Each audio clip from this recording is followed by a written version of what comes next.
magpuyo ra man jud ta ko balay niya kay gusto mo jud ko pa kuyugon na ni isa kay na daw siya yatinan nga birthday sa Manukan. So medyo layo-layo ang motor ra jud mi ana.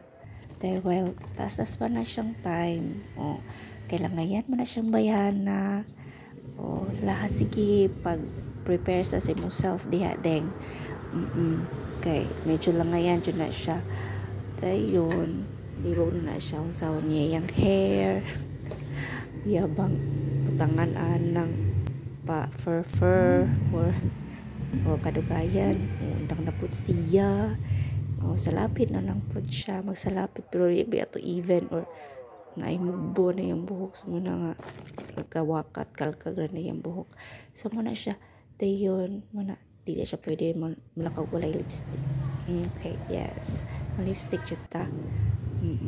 So prepare na ko, ready na ko mo adto kay wala pa man ang isa paabot sa ta so naka TikTok pa na siya diana. Excited ako Manukan. By the way, na ko memories sa Manukan kay before na contact tracer ko is dito jud ko na-assign. First day up to murag pila raw ka adlaw dito 5 days kay gikuha or na augmentation ang dipolog.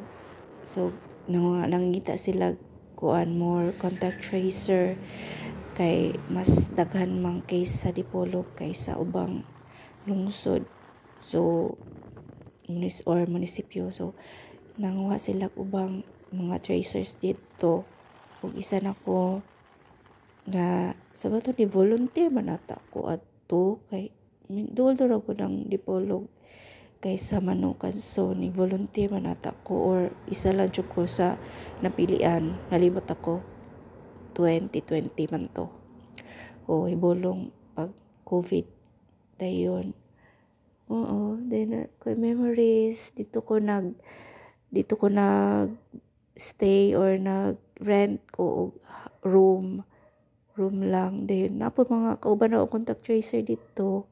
Na friend na po na ako ang uban kailan ako nila din actually ako ray babae nga ang kauban usa ni ako ray babae nga nadala dito kay akong kauban nga taga Manukan na aside is puro sila mga laki so ako ray babae dayon first nako na barangay is dito ko napunta sa Miputak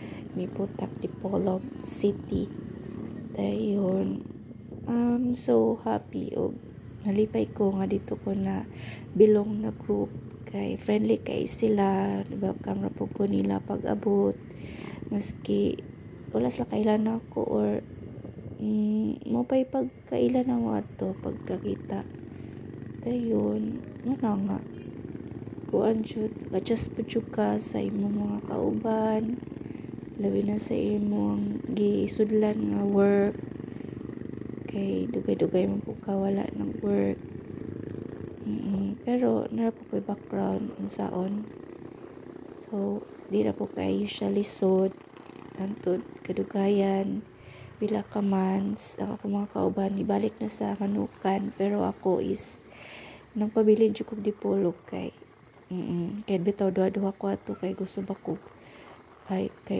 maayo kay ang kuan kanang kuan dito sa Manukan ang head dayon naglibog ko no padayon ba ko sa dipolog or dito balik pa po Manukan so I choose to stay in dipolog kay duol ra sa Pulangko makauli ra ko kay sa Manukan ko layo jud so mobiyahe pa ko og night time nga mobiyahe ko 45 minutes ra akong daganon ang Manukan to Pulangko 45 minutes layo jud siya pero nagstay man ko dito na ako'y room uli ang nagyapon ko kung petan kanang weekend weekend uli ko dito sa Pulangko diri sa Pulangko dayon ay namdam ko nga gihatod ko ni mama o ni GP padto sa ako ang gistayhan nga house. Tayon, I remember nahinumdum na ng ko mama. I miss her a lot. Super. So nakainomdum ko na basta moto.